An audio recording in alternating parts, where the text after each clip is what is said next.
Conrad Waddington was a British natural scientist, philosopher, and metaphysician who graduated from Cambridge in 1928.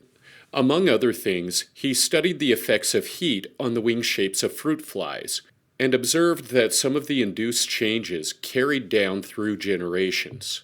These ideas disagreed with the understanding of Darwinian evolution through the genome that dominated at the time.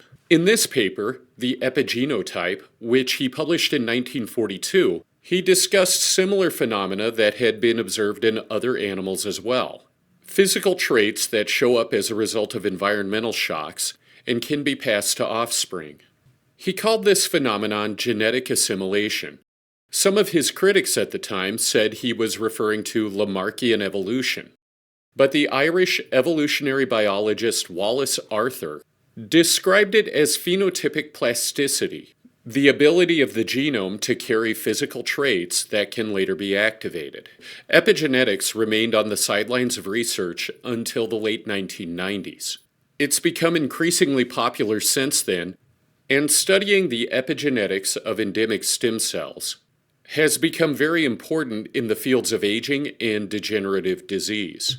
In this study, published on October 18th of just this year, 2023, researchers from Peking University in Beijing used differential gene expression, the gene connectivity map, and a deep learning algorithm to identify a potential treatment for osteoporosis. The therapy they singled out works by restoring the vitality of bone marrow mesenchymal stem cells that have been damaged by age and hormonal changes. And their findings are wildly promising. I want to talk about osteoporosis and its smaller but also dangerous cousin, osteopenia. I'll break down some of the statistics and explain how this disorder isn't just dangerous to women, but also to men. We'll also talk about bone cells, the different types, and how they originate. And we'll take a look at this molecule, Dihydroartemisinin, where it comes from and why it was chosen. Finally, we're going to dig into this very thorough and promising study and how the researchers put their hypothesis to the test. Many of the methods they used weren't available even a few years ago, and their work and others like it have the potential to improve tens of millions of lives around the globe. So let's get into it. I'm Cameron and this is my channel. Welcome to the Sexy Universe.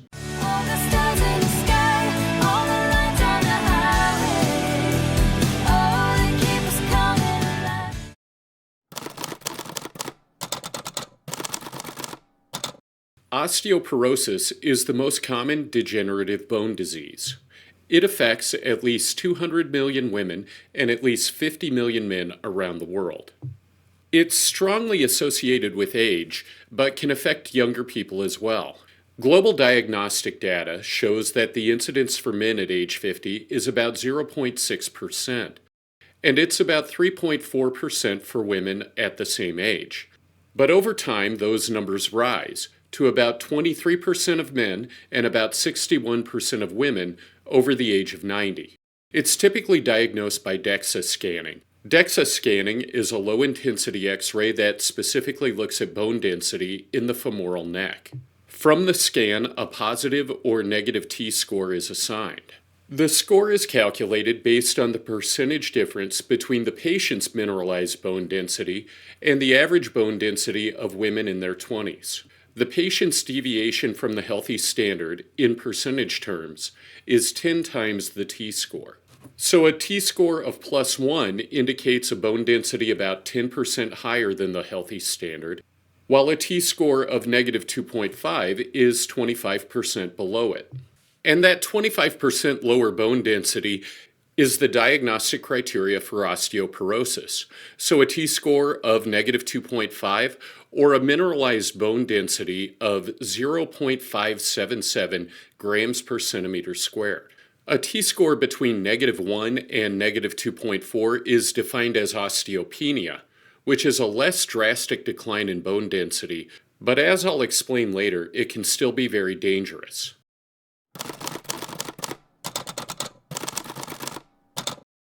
Bone density loss comes with serious consequences, including associated muscle weakness, difficulty maintaining posture, and difficulty maintaining electrolyte balance in the blood. But the worst consequence is fragility fractures, and many patients never have a diagnosis before going through one. A fragility fracture is defined as a bone break with no sufficient outside explanation. They most commonly occur in the femoral neck or the vertebrae. A femoral neck fracture, or a broken hip, usually requires surgery, months of recovery, and many patients do not survive the next year after it. Vertebral fractures tend to be less deadly, but they can be even more debilitating because they often lead to chronic pain, loss of mobility, and difficulty breathing. So looking at the incidence in the United States for folks over the age of 50, it's estimated that 61% of women and 38% of men experience osteopenia, and 16% of women and 4% of men experience osteoporosis. But the risk of fragility fractures is 1 in 3 for women and 1 in 5 for men. So the diagnosis numbers don't tell the whole story when it comes to risk. Women are twice as likely to have a fragility fracture as they are to be diagnosed with osteoporosis, and men are 5 times as likely. So it's just not hard to say that we have a major discrepancy when it comes to diagnosing these problems. The 12-month survival numbers after these fractures are awful. Fragility fractures at locations other than the hip have a 9.5% mortality rate for women and a 14.5% mortality rate for men. And for fractures that happen at the hip, it's 21.5% for women and 32% for men. And I'm breaking all this down not just to demonstrate the magnitude of the problem and the usefulness of the study. I also want to highlight the importance of looking out for your bone health. Osteoporosis is associated with age, smoking, alcohol consumption, vitamin D and calcium deficiency, chemotherapy, and lack of exercise. But the reality is that even if none of those things apply to us, we can still lose bone density and suffer because of it. I'm not a healthcare provider and I don't give medical advice. But if you haven't discussed your bone health with your doctor or nurse practitioner, I would strongly encourage you to bring it up at your next appointment. We only get one life and we only get one body. And I want everyone who watches this video to live the longest, most rewarding life possible.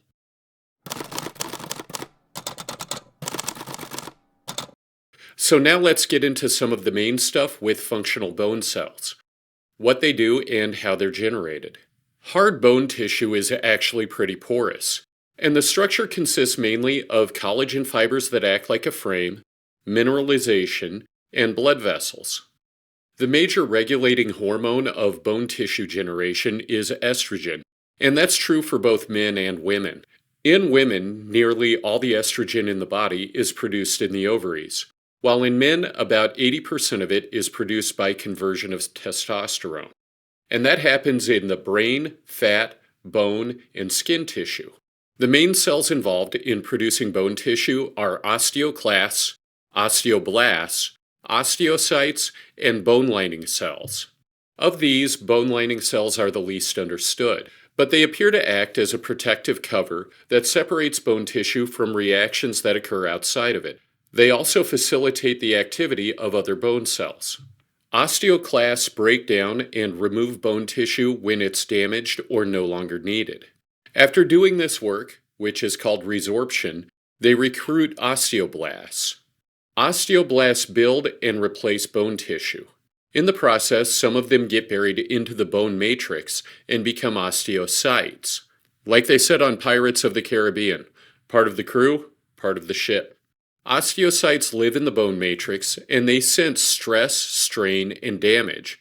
And they signal that information to other osteocytes, osteoclasts, and osteoblasts. So osteocytes are for communication, osteoclasts are for cleanup, and osteoblasts are for rebuilding. All three of these classes of bone cells are impacted by estrogen activity, in some ways we know and in many ways that are not yet known. Bone tissue breakdown or resorption and bone tissue rebuilding are both slowed down by estrogen. But the breakdown is slowed down even more than the rebuilding. So when estrogen activity declines, there is a net bone loss that actually worsens over time, and I'll explain why. The lifespans of osteocytes and osteoblasts are both extended by estrogen. So on top of the speeding up of breakdown by osteoclasts, osteoblasts and osteocytes are lost more quickly. Estrogen also extends the ability of bone marrow mesenchymal stem cells to differentiate into osteoblasts and osteocytes. So over time, the loss of bone mineralization gets much worse as osteoblasts and osteocytes are lost and can't be replaced. The therapies we currently have for osteoporosis focus on mitigating this loss of bone, but there really aren't any therapies that focus on the rebuilding side of it. So that's what the researchers tried to focus on.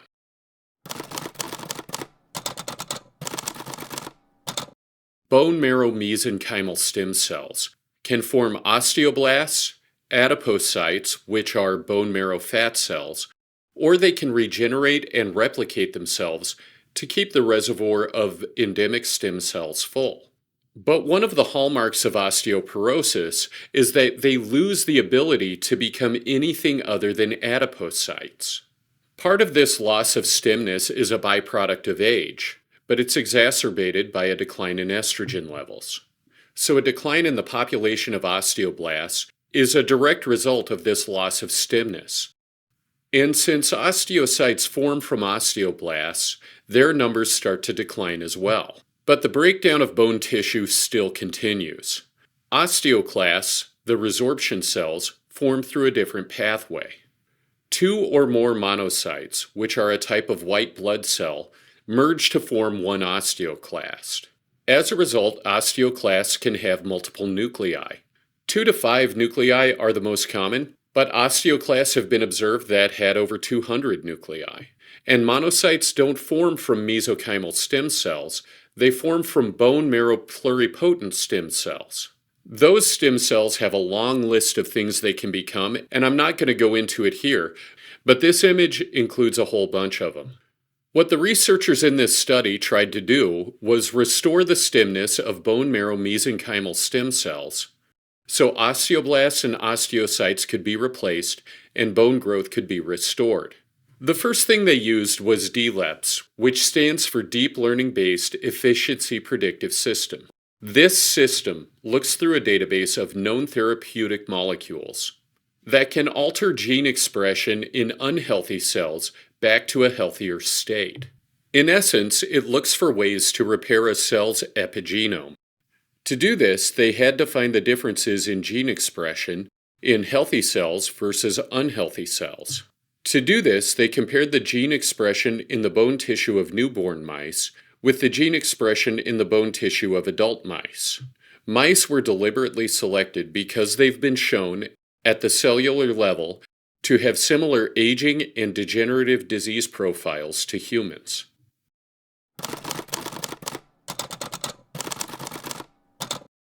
So they took this differential expression data and fed it into this deep learning algorithm. And the algorithm looked through the L1000 drug transcriptome data to find candidate treatments. From the top candidates, they selected this one, Dihydroartemisinin.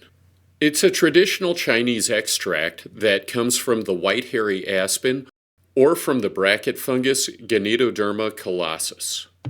It's been successfully used in the past as an anti-malarial and anti-parasitic, and there's some evidence that it may have anti-tumor properties as well. It has some notable side effects, but those have largely already been characterized. Since there was already so much information about the molecule, and it's widely available in China, the researchers selected it for study. And even though the gene expression data was obtained from lab mice, the first part of the study focused on in vitro testing of human stem cells. The cells they selected had already reached replicative senescence, which means they were no longer capable of self-renewal or replication. And in this state, they had also lost most of their ability to become anything other than fat cells. Dihydroartemisinin, which I'm going to call DHA like they did in the paper, was tested at 4 different concentrations on these human cells in the Petri dish. And 3 groups of cells were tested at each concentration. They had a control group that received a concentration of 0, and then test groups that received 0.1, 1, and 10 micromolar solutions. DHA is only partially soluble in water, so the delivery vehicle was a saline solution mixed with DMSO, or dimethyl sulfoxide. And as this chart shows, the cells that received the highest concentration performed worse than the control group, indicating that there was some toxicity there. But the 0.1 and 1 micromolar groups both outperformed the control group. So they treated the cells every day for a week and then moved them to clean media and tested their stemness. The testing was done by looking at gene activity. And the gene activity they found to be improved was in SOX2, OCT4, and Ki67.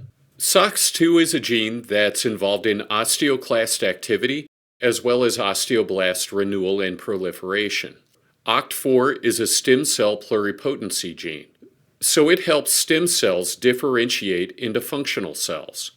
Ki67 is a gene that's involved in mitosis, so it allows cells to self-renew and replicate.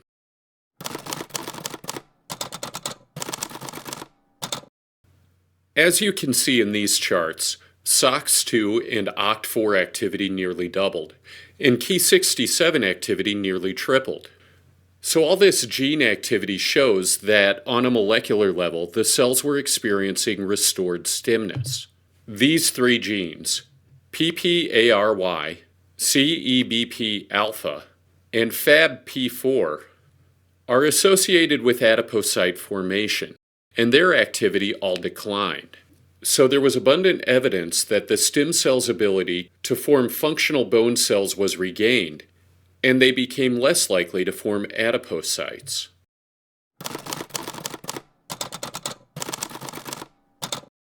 In the next phase, the researchers took the treated cells and moved them onto collagen scaffolds. 4 of the scaffolds were treated with DHA, and another 4 were treated with just the vehicle solution. The scaffolds were implanted under the skin of nude mice. Nude mice are mice that don't have very much thymic function, and therefore their immune systems are pretty inactive. So they could do this without there being much danger of the human cells being attacked. The scaffolds were left in place for 8 weeks and then removed and examined under the microscope. You can see some of the results here. And on these slides that have been stained red and blue, you can see where there's new bone and blood vessel formation on the scaffolds that were treated, but not very many on the control group. The average new bone mineralization value was 2.2 times greater than the control group. So human cells were rejuvenated in vitro, and then they were able to differentiate into new bone cells inside the bodies of the mice. As I mentioned earlier, aging in mice is pretty similar to aging in humans. So in the next experiment in this study, they tested this treatment on osteoporotic mice. The easiest way to induce osteoporosis in mice is to take a group of female mice and remove their ovaries. So they had a group of mice that underwent ovariectomy, and then a control group of mice that went through a sham surgery where an incision was made, but the ovaries were left intact. The ovariectomy group was broken into 2 halves. The first half was treated with DHA, and the other half was treated with just the vehicle solution. The group that received the sham surgery had no treatment at all. The treatments were fed directly into the mice's stomach every other day for a week, and then for 8 weeks they were just allowed to continue. After 8 weeks, the mice were euthanized. They examined their bones and harvested their organs.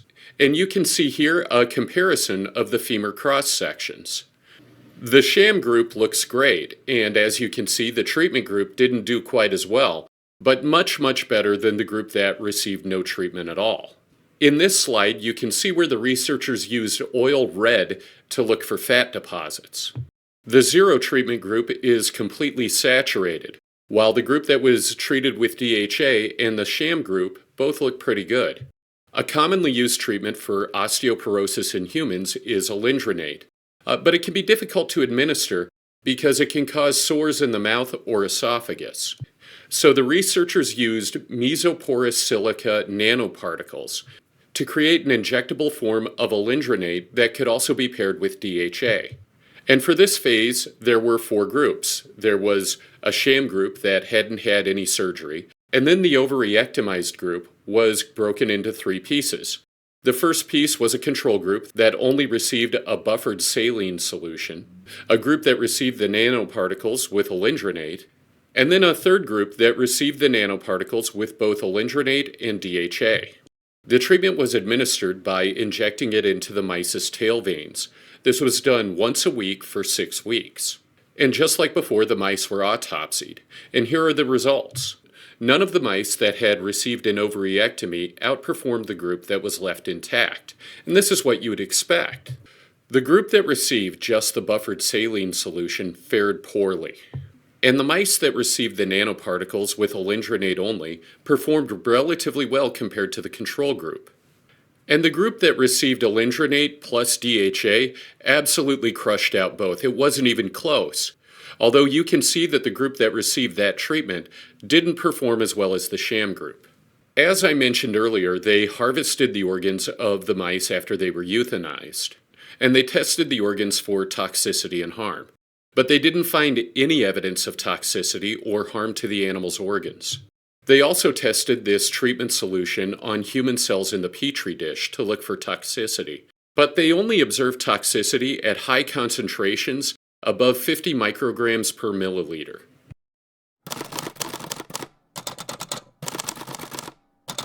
So this naturally occurring molecule, which is already pretty well known, was found in this exhaustive study to be effective at restoring the body's ability to rebuild bone tissue. And it worked even in the absence of estrogen. And the researchers were also able to single out a mechanism by which the molecule restores stemness in bone marrow mesenchymal stem cells. They believe it worked by promoting acetylation of histone H3K9. And that histone, H3K9, switched the SOX2 and OCT4 genes back to the on position.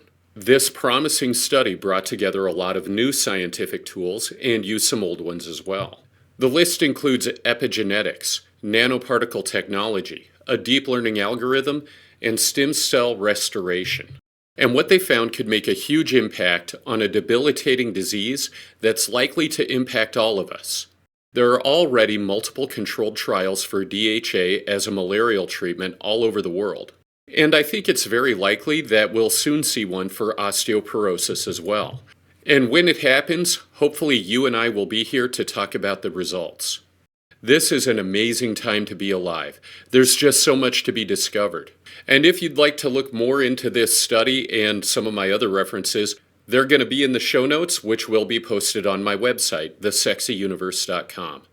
I believe the ideal life is a non-stop process of learning and growing.